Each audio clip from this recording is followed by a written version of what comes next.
Beetle Boy, Chapter 20. Hepburn. Lucretia Cutter's bedroom was a cavernous chamber with a floor of ebony parquet and a high ceiling of black Gothic arches. The arches were embellished with gold and reached up a whole story. Hanging from the ceiling were 2 chandeliers carved from obsidian lava rock. The walls were painted a matte black, and gold arches, echoing those in the ceiling, framed the doorways, mirrors, and bookshelves. In the centre of the room was a towering 4-poster bed, turned from African black wood and hung with hand-spun gold lace drapes that glittered as they looped down, offering a glimpse of black silk sheets. There was a knock at the door. Lucretia Cutter sat up in bed, put on her sunglasses, and pulled a dressing gown over her shoulders. "Come in," she called. Gerard entered, carrying a silver tray on the fingertips of his left hand. On the tray was a flat-based glass bowl containing a foul-smelling, glutinous brown liquid. "Your breakfast, madam," he said, his nostrils curling at the smell. "Put it on my dressing table," Lucretia Cutter said. She spun around in bed to get up. This morning she would finally get her hands on those beetles. Then she'd know for certain whether her experiments with human DNA had worked.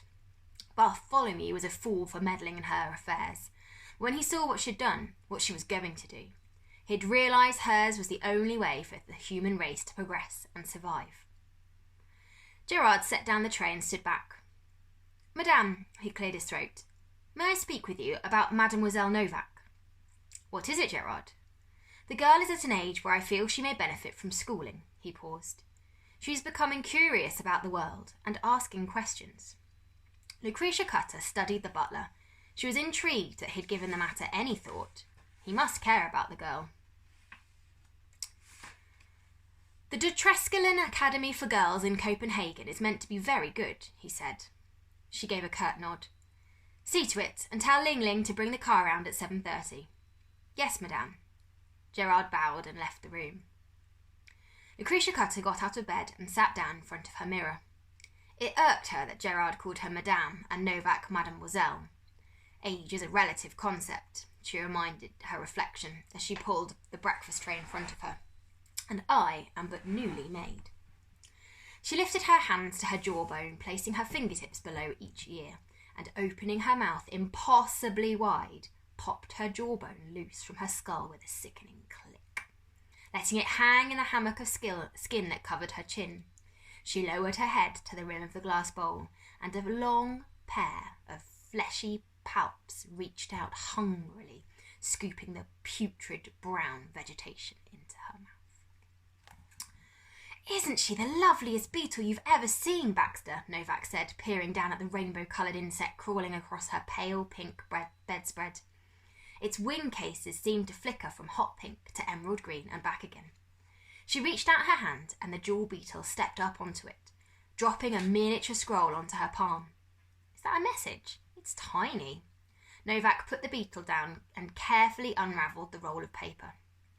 "N, I need your help. I'm outside. Can you let me in the servants' entrance when your mother leaves the house? Baxter will bring you back your answer. The jewel beetle is a friend for you. D." He could have put a kiss at the end, Novak harumphed, but she couldn't keep the smile from her face. "Baxter, go and tell him I'm coming." The rhinoceros beetle bowed and flew out of the window, back down to Darkus and Uncle Max, who were parked a little way down the road. Novak got up and pulled a black silk kimono over her pyjamas, checking her hair in the mirror. The jewel beetle had also caught sight of herself in the mirror and was parading up and down the bed, admiring her own reflection. Novak lifted the beetle and placed her on her dressing table. "Are you like Baxter? Can you understand what I'm saying?" The jewel beetle flicked her antennae gracefully. "I'm going to take that to mean yes." The jewel beetle crawled up the dressing table mirror and clambered onto the postcard of Audrey Hepburn that Novak kept tucked in the corner. "That's Audrey Hepburn. Isn't she beautiful? She's a movie star." The beetle opened her wing casing, stretching out her soft wings. Novak giggled. "Of course you are much prettier."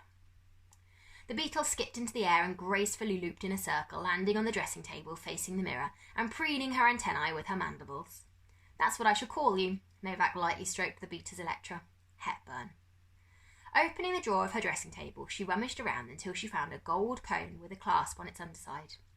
"This is a dangerous place for beetles, especially one as lovely as you," she said to her new friend, pulling a budding white rose from the vase beside her mirror and cutting the stem with nail scissors.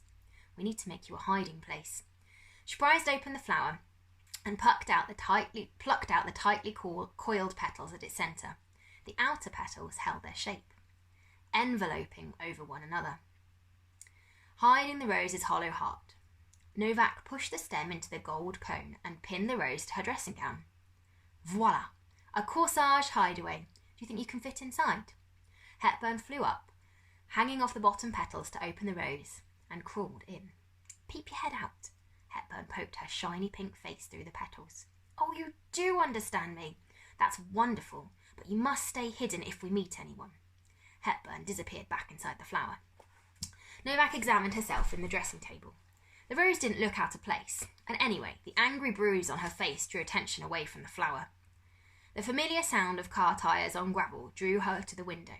Ling Ling was opening a car door, and then Mater was there, in a black floor-length dress, wearing her trademark lab coat and sunglasses. She got into the back.